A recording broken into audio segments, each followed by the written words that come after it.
दुनिया के दोस्तों, कैसे हैं आप लोग। मैं उम्मीद करता हूँ आप लोग अच्छे होंगे और अपनी ज़िंदगी का निर्वहन बड़ी खूबसूरती के साथ कर पा रहे होंगे। चलिए, आज का हमारा ये एपिसोड समर्पित है एक नए स्टार के नाम, जिसका नाम है शाहरुख खान।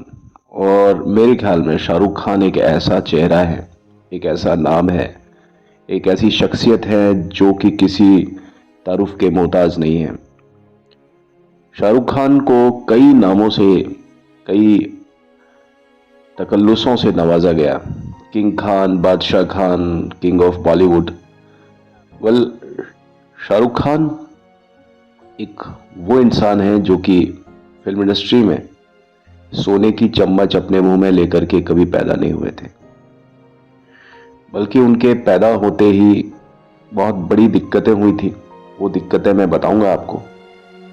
और शाहरुख खान को जो नाम मिला है, जिस नाम से हम बॉलीवुड को जानते हैं, यानी शाहरुख खान, वो उन्हें विरासत में नहीं मिला, वो उन्हें अचानक नहीं मिला, इत्तेफाकन नहीं मिला।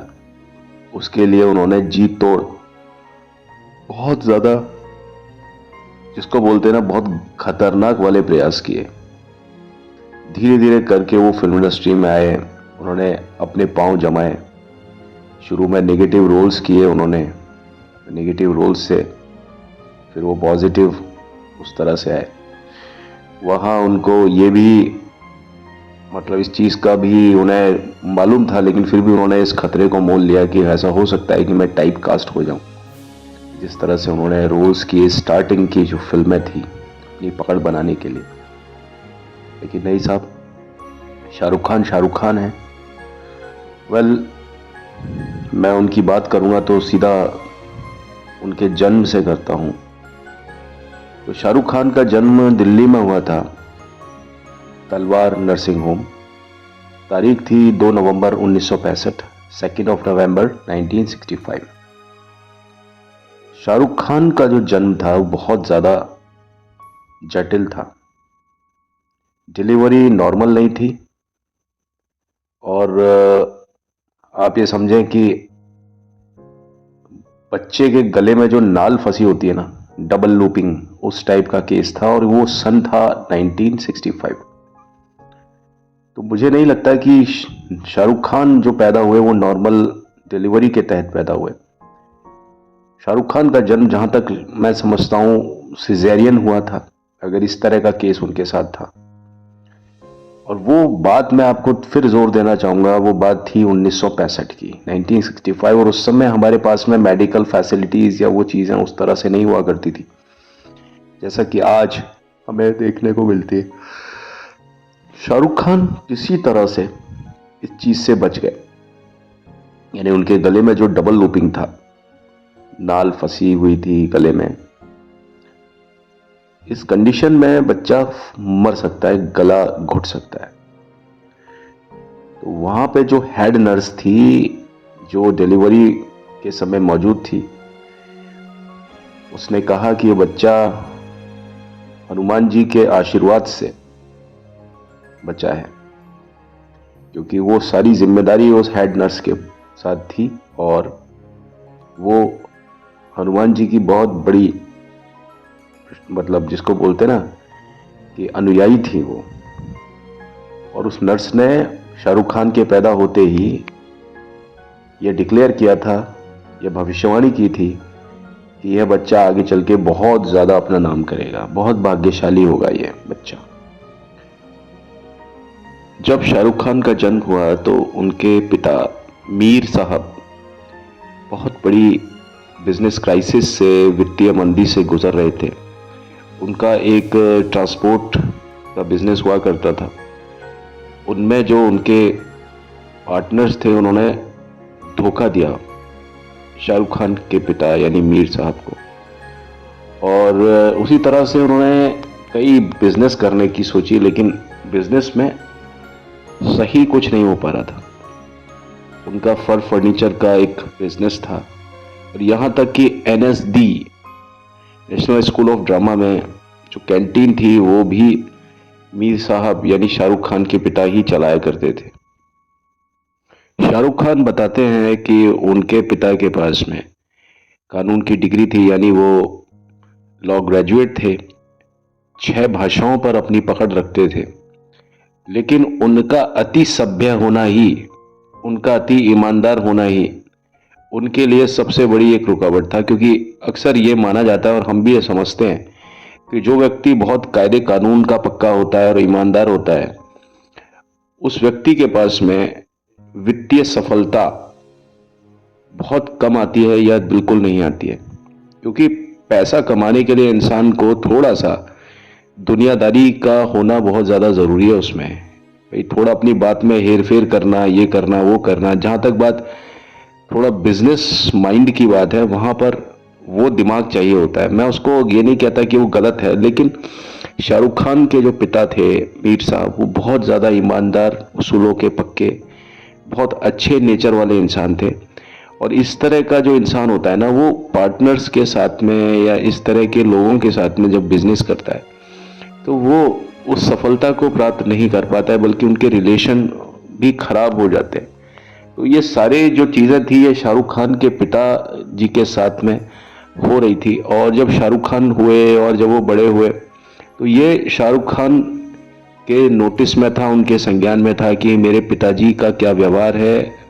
और वो सब चीज़ें नोटिस करते थे शाहरुख खान साहब शुरू से ही।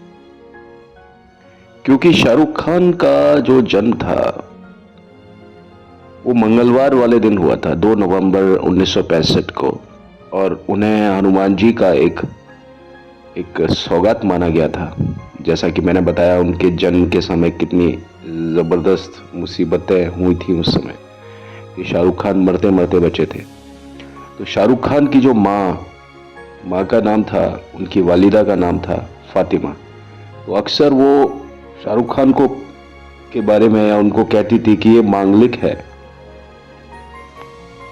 शाहरुख खान की माँ उन्हें मांगलिक क्यों कहती थी, इसका वास्तव में शाहरुख खान को पूरी तरीके से पक्का कारण नहीं मालूम था। या तो वो मंगलवार को पैदा हुए इसलिए, या वो हिंदुओं द्वारा मांगलिक जो ज्योतिष होता है, ज्योतिषीय राशि होती है जो कि हिंदुओं द्वारा अशुभ मानी जाती है, क्या वो इस कारण से उन्हें मांगलिक बोला करती थी। तो शाहरुख खान के लिए यह कोई भी बात मतलब क्लियर नहीं हो पाई जब तक भी उनकी माँ उनके सामने रही। फातिमा जो थी, वो हैदराबाद की एक उर्दू प्रवक्ता थी, बहुत अच्छी वक्ता थी वो। और कई चीज़ों के साथ में इनका जुड़ाव भी रहा, वो मैं आपको आगे बताता चलूंगा। शाहरुख खान साहब पश्चिमी दिल्ली यानी वेस्ट दिल्ली का एक एरिया है जिसका नाम है राजेंद्र नगर। राजेंद्र नगर जब आप ट्रेन से आते हैं, यानी जयपुर दिल्ली वाला जो रूट है, जब आप ट्रेन से आते हैं तो वो रास्ते में पड़ता है दिल्ली कैंट के बाद में। जब आप जाते हैं दिल्ली जंक्शन और दिल्ली कैंट के बीच में राजेंद्र नगर, या तो उससे एक स्टेशन पहले है या एक स्टेशन बाद में है, कुछ ऐसे ही है। पालम के आसपास, पालम और दिल्ली कैंट के बीच में राजेंद्र नगर का आपको सिचुएशन दिखाई देती है। बाकायदा स्टेशन है राजेंद्र नगर। वो जो एरिया है वो ज़्यादा विकसित एरिया नहीं है, अभी भी देखेंगे आप उसको तो वो ज़्यादा डेवलप्ड एरियाज में नहीं आता वहाँ, बल्कि गरीब लोग ज़्यादा रहते हैं। तो शाहरुख खान इसी जगह पर रहा करते थे। और जैसा कि मैंने बताया कि मीर साहब थे, यानी उनके पिताजी वालिद, वो बहुत ज़्यादा ईमानदार और अपने उसूल के पक्के थे। तो उन्हें बिजनेस करने में बड़ी दिक्कतें आती थी।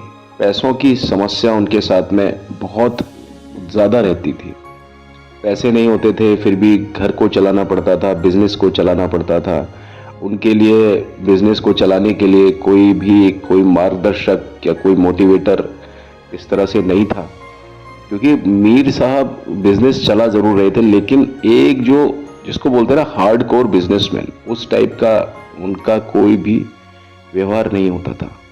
बिजनेसमैन होते हैं ना, वो पैसे के लिए मतलब सब कुछ करते हैं वो लोग, लेकिन मीर साहब पैसे के लिए नहीं करते थे। और कभी कभी उन्हें उधार लेने के लिए भी मजबूर किया जाता था। कई पार्टनर्स थे उनके साथ में बिजनेस में, जैसा कि मैंने आपको बताया, ट्रांसपोर्ट का उनका बिजनेस था। और लेकिन इस तरह की जो बिजनेस में जो प्रॉब्लम्स आई, उनकी वजह से मीर ने कभी भी अपना मन छोटा नहीं किया। सदा वो हंसते मुस्कुराते रहने वाले इंसान थे। उनकी तबीयत बड़ी ही शायराना थी, बड़े शायराना किस्म के इंसान हुआ करते थे। शेर व शायरी से अच्छा वास्ता था, लोगों को अच्छी बातें सुनाते थे। और मीर कहना चाहिए कि एक रोमांटिक व्यक्ति हुआ करते थे। रोमांटिक से मतलब ये नहीं कि वो रोमांस करते थे सभी से, रोमांटिक मतलब खुश रहते थे, खुश रखते थे, अच्छी अच्छी बातें किया करते थे। मूड और मिजाज बहुत अच्छा रहता था। और उन्हें सर्वश्रेष्ठ जो उर्दू कवि जो होते थे, उनकी रचनाएं कंठस्थ थी। अपने यारों दोस्तों के बीच में वो इस तरह से भी फेमस थे। और पुराने जो लोग थे, उनके जो कृतियां थी, ना सिर्फ मुस्लिम बल्कि हिंदू और हर तरह का साहित्य का उन्हें ज्ञान था। और इन सारी चीज़ों को उन्होंने बड़ी ही शिष्टता के साथ में अपने जीवन में ना सिर्फ मतलब लोगों को कहा, बल्कि अपने खुद के जीवन में भी इन सब चीज़ों को उन्होंने उतारा। फातिमा जो थी, यानी शाहरुख खान की वालिदा, उनकी माँ, वो अक्सर मीर साहब से कहती थी कि अपने राजनीतिक संपर्कों का थोड़ा सा इस्तेमाल करें। यानी मीर साहब के जो राजनीतिक संपर्क थे, जो उनके पॉलिटिकल कनेक्शंस थे, बहुत ज़बरदस्त थे। लेकिन मीर साहब ने कभी भी अपने इन पॉलिटिकल कनेक्शंस का इस्तेमाल खुद की उन्नति, खुद के डेवलपमेंट के लिए कभी भी नहीं किया। आपकी जानकारी के लिए बताता चलूं कि मीर साहब भारत की प्रधानमंत्री इंदिरा गांधी के साथ, मतलब वो जो स्वतंत्रता जो सेनानी हुआ करते थे कांग्रेसियों की तरफ से, तो उनमें मीर साहब का नाम भी आता है। और उनके पर्सनल रिलेशन थे, मतलब इंदिरा गांधी से, उनको निजी तौर पर जानती थी इंदिरा गांधी। और अगर उनके साथ में कहीं कोई धोखे धड़ी वाली बात चल रही थी, उनके पार्टनर्स ने अगर उनको बिजनेस में धोखा दिया था, तो इन सब चीजों से निपटना मीर साहब के लिए बाएं हाथ का काम था। यानी अगर मीर साहब इंदिरा गांधी के दिमाग में, इंदिरा गांधी के नोटिस में या उनके दिमाग में ये बात लेकर के आते कि भाई मेरे साथ में मेरे पार्टनर्स ने ये इस तरह से धोखा किया है, तो क्या मजाल थी कि उनके पार्टनर्स के साथ में ऐसा, मतलब उनको उसका भुगतान करना पड़ता।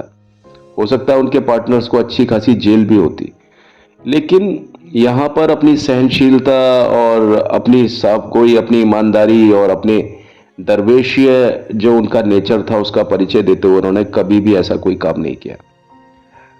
धोखा देने वाले जो उनके पार्टनर्स थे बिजनेस में, उनको मीर साहब ने बिल्कुल माफ कर दिया। और इस तरह से मीर साहब का मैं आपको ये नेचर इसलिए ये घटना बताना इसलिए ज़रूरी है क्योंकि हमको ये मालूम चलता है इससे कि मीर साहब का एक्चुअली मिजाज कैसा रहा था। पैसे की परिवार में इस कदर तंगी आ चुकी थी इन सब चीज़ों के कारण कि परिवार जो था वो वहीं उसी एरिया में, राजेंद्र नगर में, बड़े ही टूटे फूटे किराए के मकानों में इधर से उधर अपना पूरा सामान लेकर के इधर से उधर भटकता रहता था। और बहुत ज़्यादा दिक्कतों का सामना किया था शाहरुख खान और उसके परिवार वालों ने। मीर और फातिमा और मीर साहब शायद एक दूसरे के लिए ही बने थे, और वो इंसान और इंसानियत को बहुत ज़्यादा मानते थे।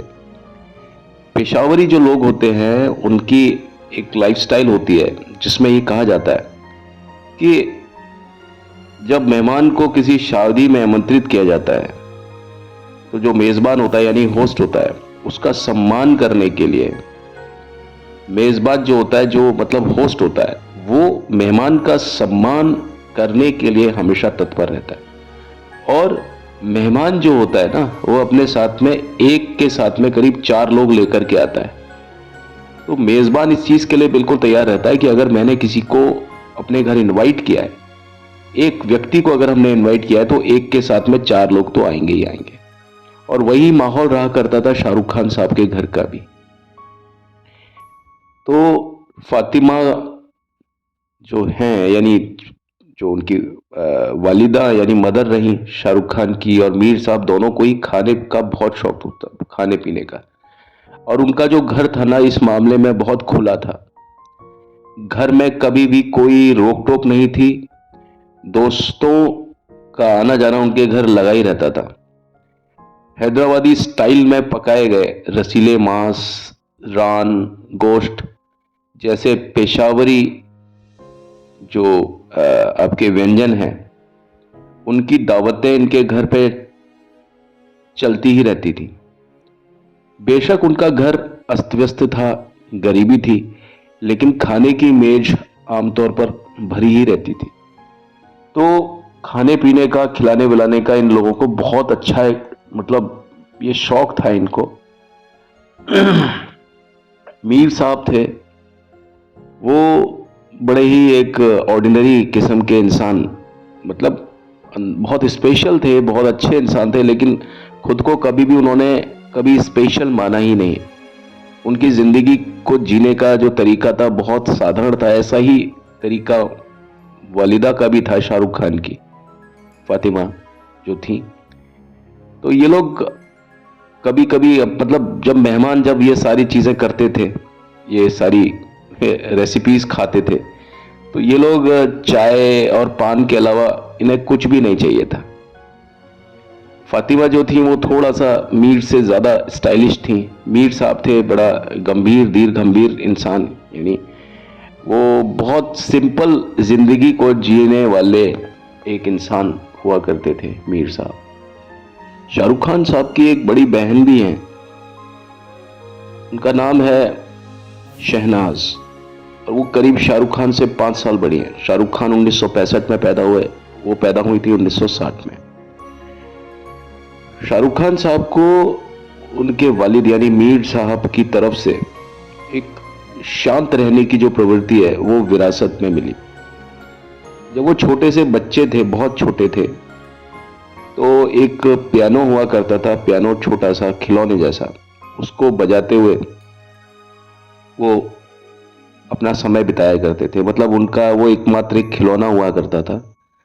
और करीब 3 साल की उम्र में ही वो इतने ज़्यादा शांत रहते थे, कभी किसी चीज़ के बारे में जिद नहीं करना, ज़्यादा रोना नहीं। मतलब एक होते हैं ना कुछ बच्चे जो पूरे घर को अपने सिर पर उठा लेते, इतना ज़्यादा रोते हैं, कई बार इतना परेशान करते हैं, मदर फादर को बिल्कुल अपनी जगह से हिलने नहीं देते। यानी माँ बाप को 50 काम छोड़ के, सारे ज़रूरी काम छोड़ के उन बच्चों के बारे में ही सोचना पड़ता है। तो शाहरुख खान बिल्कुल भी इस तरह के इंसान, इस तरह की के मतलब बच्चे कभी भी नहीं रहे थे। बहुत ही ज़्यादा शांत किस्म के हुआ करते थे शाहरुख खान। और जब वो 3 साल के थे तो कई बार फातिमा काम करने के लिए जाती थी, भाई घर में गुजारा करने के लिए, घर के खर्चे निकालने के लिए फातिमा को भी काम करना पड़ता था। तो फातिमा, कई बार ऐसा हुआ था कि शाहरुख खान को अकेला घर पर छोड़ करके भी काम पर चली जाया करती थी। और एक बात ये भी सुनने में आती है कि शाहरुख खान जहाँ रहा करते थे वहाँ पर उस समय ज़्यादा मतलब विकास नहीं हुआ था चीज़ों का, और मकान जहाँ था शाहरुख खान का, वहाँ पर झाड़ झंकाड़, कंक्रीट, जंगल, इस तरह की चीज़ें हुआ करती थी। तो उनका जो लिविंग रूम था वहाँ पर एक सांप भी घुस आया था। और उस समय शाहरुख खान बहुत छोटे से थे, और शाहरुख खान उस समय अपने घर के जो सोफ़ा था, उनका दीवान या सोफे पर कुछ ऐसा ही था, दीवान नुमा सोफ़ा था, वहाँ पर बैठे हुए थे। और आप देखिए शाहरुख खान की प्रेजेंस ऑफ माइंड उस समय, कि उन्होंने शाहरुख खान की तरफ जब सांप आया तो शाहरुख खान ने इंक पॉट जो होता है, स्याही की जो जो शीशी है, वो फैला दी थी। जैसे एक होता है लक्ष्मण रेखा कोई बना देता है, उस तरह से उन्होंने उसको बना दिया था। इस तरह से फैला दिया था उसके सांप के आगे। तो सांप उसके करीब नहीं आ सका क्योंकि वो बहुत ज़्यादा गीली थी, है ना। वो मतलब इंक जो थी ना, वो चिपचिपी भी थी और गीली भी थी। इस कारण से सांप शाहरुख खान के पास में नहीं आ सका और इस तरह से शाहरुख खान ने उस खतरे को, जो कि उनकी जान ले सकता था, इस तरह से अपने आप को उस खतरे से दूर किया।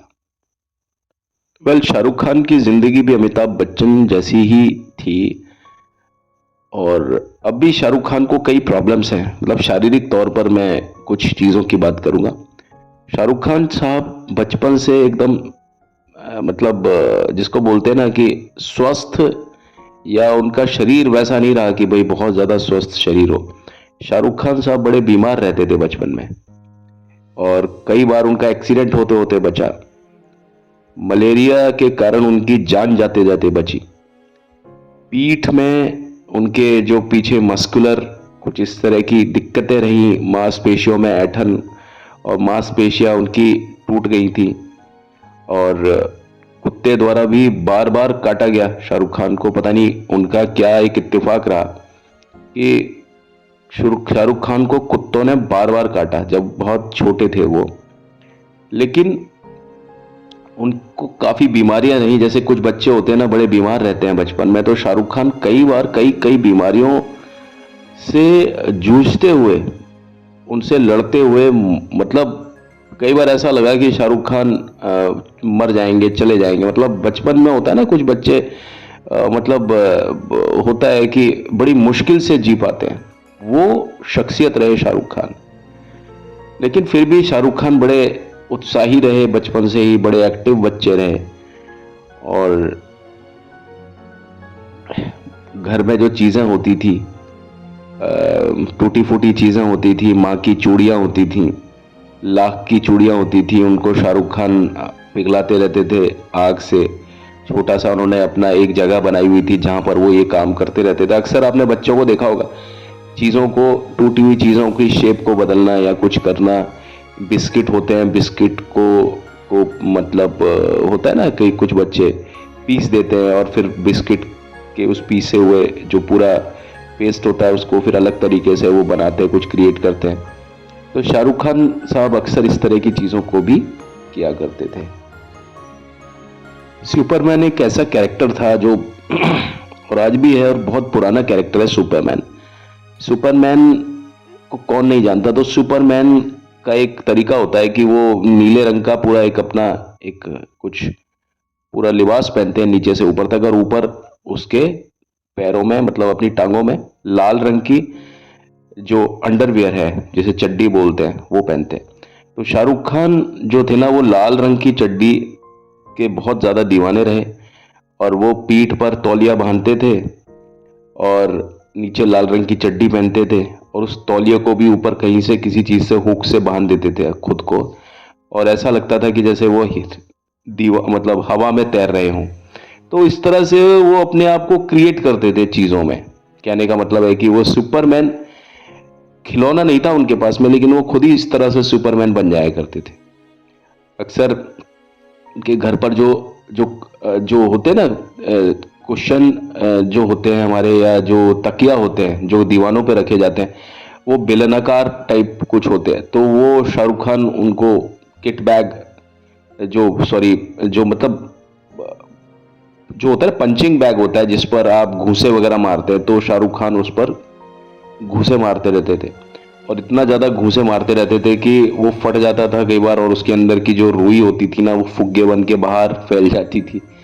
तो शाहरुख खान अक्सर ये काम करते थे और ज्यादातर जो छोटे बच्चे होते हैं ना, वो ये काम करते हैं कि अकेला बच्चा क्या करे, वो इस तरह से करते रहते थे। वो मतलब एक्टिव तो थे ही। तो शाहरुख खान मतलब अपनी ही एक दुनिया होती थी उनकी। और कुछ बच्चे होते हैं ना कि जो कभी भी माँ बाप से किसी तरह की जिद नहीं करते, खिलौनों की ना किसी और चीज की, ना उनका कोई दोस्त हो चाहे नहीं हो, क्योंकि वो इधर से उधर घूमते रहते थे। उनका परिवार कभी इधर मकान कभी उधर मकान, टूटे फूटे मकानों में रहते थे बेचारे पूरा परिवार। तो शाहरुख खान के जो दोस्त थे ना इस उम्र तक, वो कोई ऐसे नहीं थे कि कोई पर्टिकुलर कोई दोस्त। भाई दोस्त तो तब बनेंगे ना जब एक जगह कोई इंसान टिक करके रह पा रहा है। दोस्त, अब वो इधर से उधर पूरा परिवार भटक रहा है, तो उनके कोई दोस्त भी ज़्यादा नहीं हुआ करते थे उस समय तक। तो शाहरुख खान जब ये चीज़ें नहीं होती थी तो वो किस तरह से एक बच्चा है, अपना ज़िंदगी को किस तरह से निर्वाहित करता है, अकेले में वो क्या क्या चीज़ें करता है, शैडो बॉक्सिंग करता है, खुद से अपने आप से बातें करता है, एक्सपेरिमेंट करता रहता है, घर की चीज़ों को की शेप को चेंज करता रहता है, उनके आकार आकृति को अपने तरीके से बनाता है। और ऐसे जो बच्चे होते हैं ना, जो खुद ही अपने में गुनते रहते हैं कुछ ना कुछ, और वो बड़े होकर के कुछ ना कुछ वो अलग ही बनते हैं। जिंदगी को देखने का, उसको संवारने का, उसको निखारने का उनका एक अलग ही तरीका होता है, क्योंकि वो उस चीज को अपने अंदाज में ही प्रस्तुत करते हैं। यानी शाहरुख खान हर चीज को, बोलता हूं ना, मैंने जैसा बताया कि वो हर चीज की शेप चेंज करते रहते थे। माँ की लाख की चूड़ियां थी, लाख की चूड़ियां, अब लाख पिघल जाता था आग के कांटेक्ट में आने से, तो आग वाग लगा करके थोड़ा सा मोमबत्ती के नीचे, और वो लाख की उस चीज को, उसका शेप चेंज कर देते थे। उसी तरह से शाहरुख खान ने अपनी जिंदगी में बहुत सारे कैरेक्टर्स जो उन्होंने फिल्मों में किए, जितने भी कैरेक्टर्स उन्होंने किए, जितने भी चरित्र निभाए अपनी फिल्मों में अलग अलग टाइप के, वो चरित्र उन्होंने एक अलग तरह से ही निभाए। पहले उस तरह से किसी भी चरित्र को निभाते हुए नहीं देखा गया था। शाहरुख खान अगर लवर बॉय भी बने तो अलग किस्म के ही लवर बॉय बने, जिनकी तुलना मैं राजेश खन्ना साहब से कर सकता हूँ, है ना। और इत्तेफाकन राजेश खन्ना साहब भी एसआर के हैं, और शाहरुख खान तो फिर एसआर के है ही। शाहरुख खान और एसआर के मतलब सुपरस्टार राजेश खन्ना। तो इस तरह से शाहरुख खान का जो जिंदगी थी वो चली, उनके बहुत सारे फिर आगे चल के दोस्त भी बने, और धूल भरी जो जमीन होती थी वहां पर वो क्रिकेट खेलते थे, कभी कभार आधी रात तक भी। वो एक आलम हुआ करता है ना कि भाई इस तरह की जो जो लोकेलिटीज होती हैं, वहां पर कोई कोई मतलब बने बनाए कोई गार्डन्स नहीं होते कि भाई जहां पर आप एक बसावट होती है, अच्छी लोकेलिटी होती है, सोसाइटी के मकान होते हैं, प्लॉट्स फ्लैट्स, उस तरह की कोई भी चीजें नहीं हुआ करती थी। और ये मैं समय बता रहा हूँ आपको, आज से करीब 50 साल पुरानी बात बता रहा हूँ कम से कम। तो वो सारी चीजें उस समय हुआ करती थी। शाहरुख खान साहब बचपन से ही क्रिकेट के शौकीन हैं, और फातिमा और मीर साहब यानी उनके माता पिता, वालिद और वालिदा, वो कभी भी शाहरुख खान को डांटते नहीं थे, और कभी भी उन्होंने स्ट्रिक्ट तरीके से बच्चों से बिहेव नहीं करते थे। वो कठोर पालन पोषण में कभी विश्वास उन्होंने किया ही नहीं। घर में कुछ नियम थे, बड़े ही आसान थे, और नियम तो देखिए सब जगह होते हैं, लेकिन वो नियम ऐसे नहीं थे कि वो बहुत ज़्यादा स्ट्रिक्ट हों और बच्चों को कई बार सजा देते हैं माँ बाप, उन पर गुस्सा करते हैं। तो ऐसा कोई भी चीज़ शाहरुख खान के घर में नहीं थी। शाहरुख खान पढ़ाई में भी अच्छे थे, उनको शुरू से अच्छे ग्रेड मिलते थे, अतः उनको घर पर भी पढ़ने के लिए ज़्यादा मजबूर नहीं किया जाता था। वो छोटा मोटा थोड़ा बहुत भी पढ़ते थे स्कूल में, तो वो बहुत ज़्यादा होता था उनके लिए, और वो उनको मतलब दूसरों जो बच्चों के आगे यानी फर्स्ट और सेकंड आने में उनके लिए वो उतना भर काफ़ी था। यानी जो ब्रिलियंट बच्चा होता है ना, वो अगर थोड़ा सा भी कुछ देख लेता है ना चीज़ों को चलते फिरते भी, तो वो उसके लिए पर्याप्त होती है। वो ज़्यादा कोई खींचातान नहीं करते थे, ना तो उसके परिवार के लोग, ना शाहरुख खान वगैरह, सब ब्रिलियंट मतलब फैमिली थी। ऐसा कहीं कुछ नहीं था कि कुछ खींचातानी होती थी, नहीं। तो आज के इस एपिसोड में मैंने आपको बताया शाहरुख खान का पैदा होने से लेकर के उनका जो बचपन में किस तरह से, और थोड़ा सा वो बड़े हुए, क्रिकेट खेलने लगे, और फिर एक मदर फादर का क्या तरीका हुआ करता था, क्या फैमिली थी, किस तरह की ज़िंदगी वो लोग जी रहे थे, और उनका मिजाज क्या हुआ करता था यारों दोस्तों के बीच में, उनका मेहमान नवाजी कितनी कैसी हुआ करती थी, शाहरुख खान के पिता का क्या नेचर था, बिजनेस में उनके साथ में क्या क्या हुआ था, उनके पॉलिटिकल कनेक्शंस कितने गजब के थे, लेकिन उन्होंने कभी भी उन पॉलिटिकल कनेक्शंस का इस्तेमाल नहीं किया। समझिए, जब इंदिरा गांधी जो तत्कालीन प्रधानमंत्री थी और बाद में बनी 2 बार प्रधानमंत्री, उस समय से पहले मीर साहब इंदिरा गांधी को पर्सनली जानते थे, क्योंकि मीर साहब, मैंने जैसे कि आपको बताया कि भारत जब आज़ाद हुआ था तो एक मतलब एक एक प्रशंसनीय नाम हुआ करता था स्वतंत्रता सेनानियों में। मीर साहब का भी एक मुकाम था उस तरह से। वेल, आगे की कहानी कल मैं आपको कन्वे करता हूं अपने इसी अध्याय में। अभी तो चलता हूं और लौट के मिलता हूं, लेकिन प्लीज मेरी आपसे फिर यही दरकार है, ये रिक्वेस्ट है कि मेरे चैनल को लाइक, शेयर और सब्सक्राइब जरूर करें, कमेंट जरूर करें, बेल आइकन जरूर दबाएं। ठीक है। बहुत सारे लोग इस बात को बोलते हैं मुझसे कि सर आप इसमें थोड़ा सा क्या होता है कि आप थोड़ा इसमें एडिटिंग पर थोड़ा काम करो। ये बिल्कुल, मुझे ये सारे काम करने हैं बहुत जल्द, लेकिन मैं आपको बताऊं कि ये सारी बातें मैं बोलता हूं, इसमें कोई स्क्रिप्ट नहीं होती है मेरे सामने। मैं अकेला ही हूं और मेरे ऊपर ये प्रेशर भी रहता है कि मैं रेगुलरिटी में ही अपने वीडियो अपलोड करूं, कम से कम एक तो आप देखते भी होंगे कि मैं रोज कम से कम एक वीडियो तो अपलोड करता हूं, और मेरी जो कभी इच्छा या कभी मुझे वक्त इजाजत देता है तो मैं एक से ज्यादा भी काम कर लेता हूं। तो अभी मेरे लिए एक चीज है कि मैं रेगुलरिटी में थोड़ा आ जाऊं, थोड़ा सा मुझे और चीजों से थोड़ा मुझे समय मिल जाए, तो मैं एडिटिंग वगैरह करके भी इन सारी चीजों को दूंगा। लेकिन साहब, मैं जो अपना माध्यम बता रहा हूं वो पॉडकास्टिंग के तरीके से बता रहा हूं, जहां मैं मेरा मेरा अभिप्राय या मेरी प्राथमिकता सिर्फ ये है कि मैं चीजों के बारे में आपको बताता हुआ चलूं एक कहानी के तौर पर। तो मेरे बताने से अगर आपके दिमाग में कहीं कोई सीन क्रिएट होता है, कुछ होता है, तो वो मेरा एक मकसद है कि भाई जो मैं बताऊं आप उसको कहानी की तरह सुन लीजिए।